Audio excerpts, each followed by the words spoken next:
Hello, good afternoon, dear friends.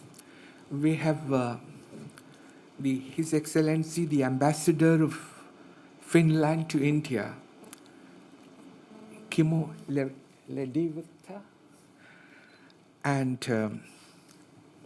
the other speakers have already been introduced to my, so I wouldn't risk mispronouncing your names. That's why I took that safe route.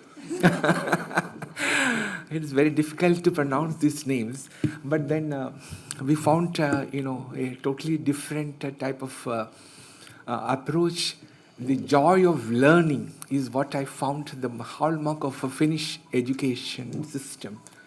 And the pictures which they displayed also showed how children were all smiling and all full of joy. In fact, learning should be a joyful experience. If that is something which we can that can happen in our country, that will be the greatest achievement of this collaboration. Today we have very limited time, and the topic is on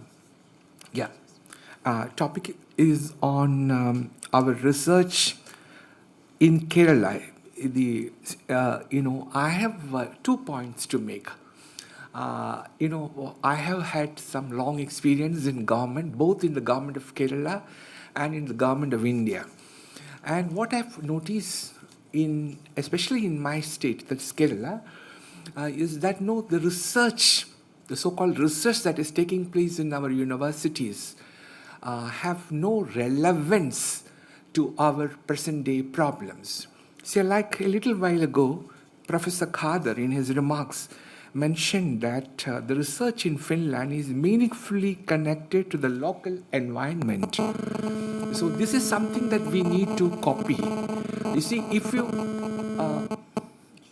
you go through the topics of research which have been approved by the various universities in Kerala, you will find that 90% of the topics selected have absolutely no relevance. What are we talking about? What sort of research is taking place?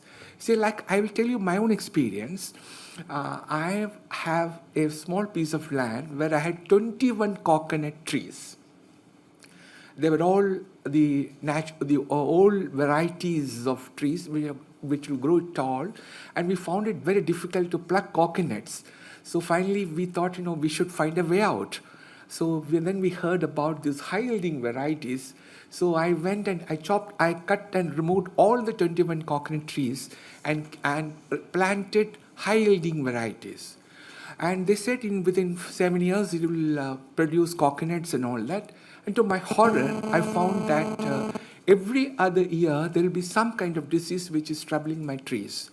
And since I am a person from the government, I have resources available with me, and I have contacts available, and I had plenty of professors and experts from the agriculture university coming to my house, and each one will come and tell me that this is the problem, that's the problem.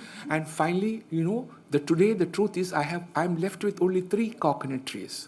All I had to remove. So I don't know what research is taking place. This is my first question.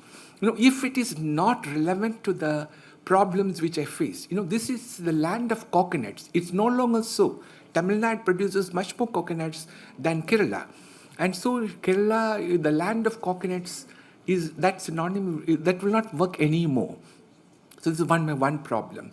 The second problem is also we need to critically look at the quality of research publications in our state. From the universities, I mean, how many research publications have of quality? There are many publications, I know that, but I didn't find a journal which can be rated as one of the best in the country and or perhaps in the world. That sort of a quality enhancement is another thing which I need to highlight, and that is something which needs to take place, because you can always say that if the quality of research is not good, what's the point of having a publication? It is if the publication has to be good, then naturally the quality of research should be good. So finally we come to the major point, that is, how do you improve the quality of research in our state?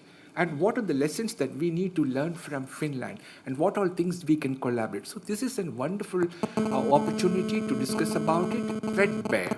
And with that, I will conclude my remarks. I have with me Dr. Sajita Bishi. She has already been introduced. She is the Vice Chairperson of VMFT, that is the Vakam Maulavi Foundation Trust, and her credentials have already been explained to you. She's a I'm meeting her for the first time today, even though we spoke on telephone for the last 2 days, and I could guess that she's a very graceful lady, and now I found that she's also full of energy, enthusiasm, and knowledge. So let us listen to Dr. Sajita.